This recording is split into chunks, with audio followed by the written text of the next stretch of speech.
Hello everyone, मेरा नाम है कृष्णा और हाजिर है आपके सामने एक बार फिर से एक नए क्वेश्चन के साथ जो है NCERT book exercise 5.2 question number 3। Question number 3 में टोटल 5 क्वेश्चन दिया हुआ है और 5 क्वेश्चन में आप देख सकते हैं यहाँ पे छोटा छोटा डब्बा बना हुआ है, यानी कि मिसिंग टर्म्स को आपको फाइंड आउट करना है। हर एक क्वेश्चन में अगर आप गौर करें तो दो डाटा हम लोग के पास अवेलेबल है, यानी कि इसमें A1 और A3 का है, इसमें A2 और A4 का है, इसमें A1 और A4 का है, इसमें भी A1 और A6 है और इसमें भी उस तरह से है। तो इसी दो डाटा यानी कि जो गिवन दो डाटा है उसी दो डाटा के हेल्प से हम लोग जो मिसिंग टर्म है उसका वैल्यू का पता करते हैं। तो आइए देखते हैं कैसे होता है। तो सबसे पहले क्वेश्चन नंबर 1 से शुरुआत करते हैं। तो 1 में हमारे पास जो A1 का वैल्यू है वो दिया हुआ है 2, A2 का जो वैल्यू है वो मेरे पास है डब्बा और A3 का जो वैल्यू है वो है मेरे पास 26। ठीक है, तो जैसा कि अभी मैंने कहा कि इस तरह के क्वेश्चन को सॉल्व करने के लिए हमारे पास जो दो गिवन डाटा होगा उसी गिवन डाटा के हेल्प से बाकी का वैल्यू को हम लोग कैलकुलेट करेंगे। तो हमारे पास इस क्वेश्चन में गिवन डाटा क्या क्या है, तो सबसे पहले A1 equal to A equal to 2 दिया हुआ है। ठीक है, इसको हम लोग इक्वेशन 1 एज्यूम कर लेते हैं। अगेन हम लोग के पास जो वैल्यू है A3 इक्वल टू 26, जिसको हम लोग A plus 2D equal to 26 लिख सकते हैं।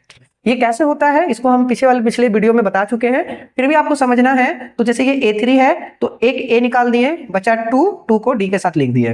अगर यहाँ A 10 होता तो एक A तो फिक्स है निकलेगा, बचेगा 9 को D के साथ लिख देते, यानी कि A प्लस 9D। अगर यहाँ A 50 होता, सपोज A 50 होता तो एक तो A निकल गया, बचा कितना 49, तो यहाँ पे लिख देते 49D। इस तरह करके हम लोग लिख सकते हैं। ठीक है, इसको हम लोग एज्यूम कर लेते हैं इक्वेशन 2। अब यहां पे हम लोग क्या करेंगे, पुटिंग इक्वेशन 1 इन 2, यानी कि इक्वेशन जो 1 का वैल्यू है उसको हम लोग इक्वेशन 2 के वैल्यू में पुट करते हैं। तो इक्वेशन 2 जो हमारे पास है वो है A plus 2D equal to 26। अब A का वैल्यू हमारे पास कितना है 2, तो यहां पे लिखेंगे 2 प्लस 2D इक्वल टू 26। तो यहां हो जाएगा 2D इक्वल टू 26, तो D इक्वल टू आ गया मेरा 26 बाई 2, काटेंगे तो ये हो जाएगा, नहीं यहाँ पे गड़बड़ हो गया छोटा सा, यहाँ पे 2D equal to 26 minus 2, 2D equal to 24 and D equal to 24 by 2 cancel out हुआ, बचा मेरे पास 12। तो हमको क्वेश्चन में निकालने के लिए क्या बोला है, A2 निकालने के लिए, है ना। तो A2 बराबर मेरे पास क्या है, क्वेश्चन में डब्बा है। तो A2 का जो डब्बा है उसको हम लोग क्या लिख सकते हैं, A प्लस D। तो A का वैल्यू मेरे पास ऑलरेडी क्वेश्चन में गिवन था और D का वैल्यू कितना आ गया 12। तो टोटल हम लोग इसको देखेंगे तो हो जाएगा मेरा 14, और ये है मेरा A2 का आंसर जो कि होता है 14। ठीक है, आई होप आपको ये समझ में आ गया होगा अच्छे से। हमेशा ध्यान ये रखना है कि जो दो गिवन डाटा है उसी के हेल्प से हम लोग बाकी का वैल्यू को फाइंड आउट करते हैं। चलते हैं अगले क्वेश्चन की ओर, इसको हम इरेज कर रहे हैं। ठीक है, अगर आपको देखना है स्क्रीनशॉट लेना है तो आप ले सकते हैं। आगे बढ़ते हैं अगले क्वेश्चन की ओर।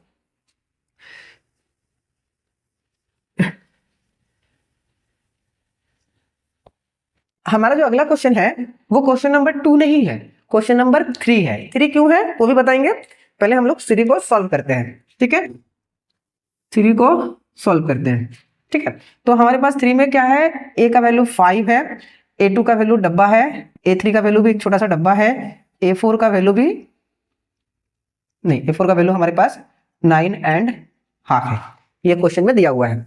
इसमें भी जो हमारे पास गिवन डाटा है उसी का हेल्प करके, उसी को हेल्प मतलब यूज करके हम लोग मिसिंग टर्म को निकालेंगे। तो सबसे पहले A1 equal to A equal to 5, again A4 equal to 9.5, तो इसको A plus 3D equal to 9 to 18 plus 1 19/2, ये हो गया आपका इक्वेशन 1 और ये हो गया इक्वेशन 2, है ना।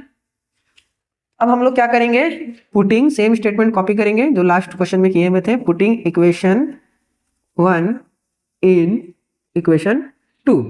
जब इसमें हम लोग पुट करते हैं तो हम लोग क्या देखते हैं कि A plus 3D equal to 19/2, यहाँ पे A का वैल्यू कितना है 5 प्लस 3d इक्वल टू 19/2, तो 3d इक्वल टू 19/2 माइनस 5, तो यहाँ पे हो जाएगा 2, 19/10 3d, तो 3d इक्वल टू 9/2, ये जब कैंसिल हो जाएगा तो मेरे पास जो d का वैल्यू आएगा d इक्वल टू 3/2, ये मेरे पास d का वैल्यू आ गया। अब बोलेंगे सर ये आप कैसे काट दिए हो आप न्यूमरेटर को, तो जब भी कोई एक सिंगल फ्रैक्शन LHS और RHS दोनों तरफ एक एक सिंगल फ्रैक्शन होता है तो हम लोग न्यूमरेटर और डिनोमिनेटर को कैंसिल आउट कर सकते हैं। और वैसे भी ये इनटू के फॉर्म में इधर आकर डिवाइड में आ जाएगा तो वो कट जाएगा, ठीक है, तो उतना टेंशन लेने वाली बात नहीं है इसमें। तो अब हमारे पास d भी वैल्यू आ गया, a भी वैल्यू आ गया। अब हमको पता करना है a2 और a3 का, तो a2 का फॉर्मूला फिर से वही चीज हो जाएगा, कौन सा चीज हो जाएगा, a प्लस b।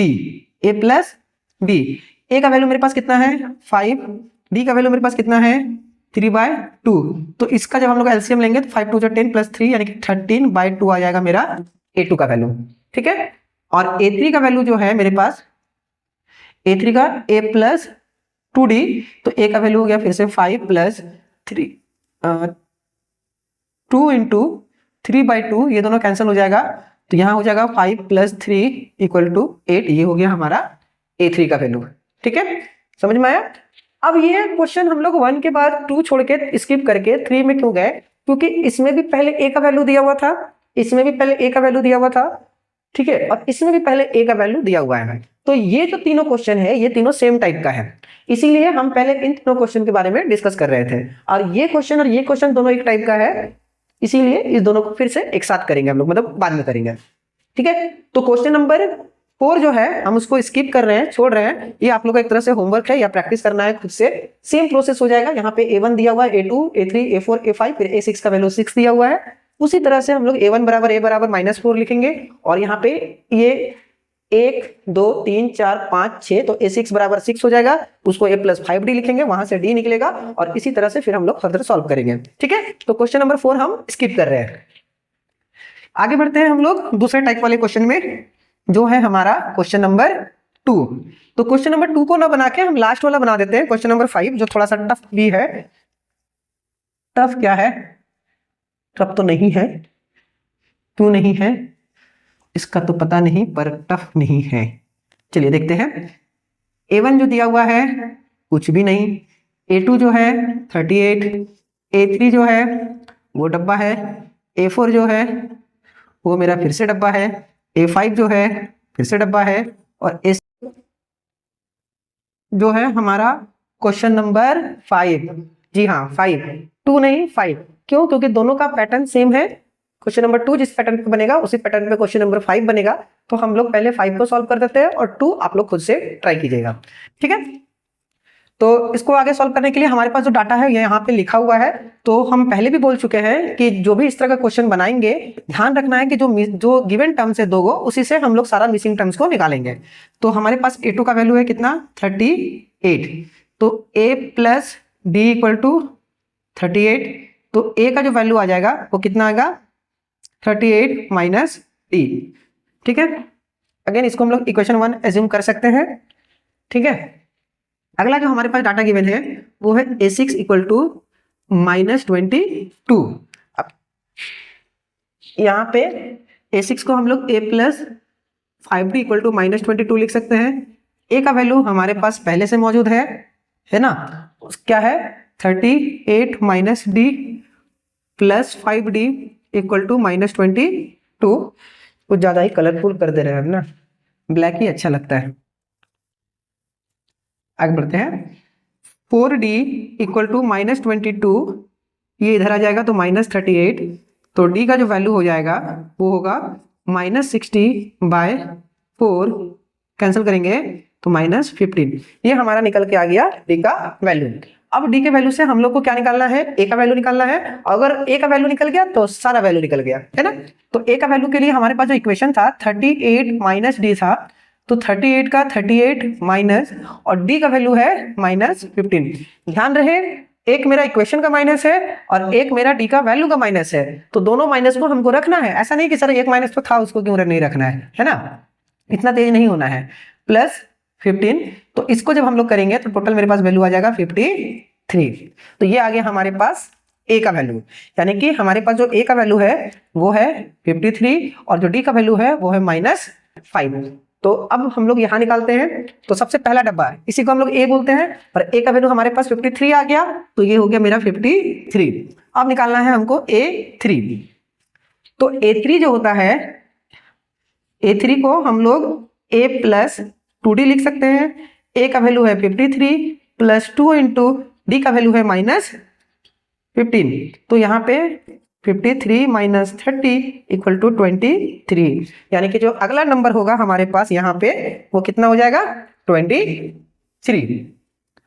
ठीक है। इसके बाद हम लोग A4 निकालेंगे, तो यहाँ पे A + 3D करेंगे, फिर A5 निकालेंगे और इस तरह करते हुए हम लोग सारा मिसिंग टर्म्स यहाँ पे निकाल सकते हैं। क्वेश्चन नंबर 2 आप लोग के लिए छोड़ दिए हैं, आप लोग खुद से इसको एक बार ट्राई कीजिएगा, सॉल्व कीजिएगा। सेम प्रोसेस करना है, एकदम सब कुछ सेम है, बस अंतर क्या हो जाएगा, यहाँ पे A2 = 38 है, यहाँ इस क्वेश्चन के लिए A2 = 13 हो जाएगा।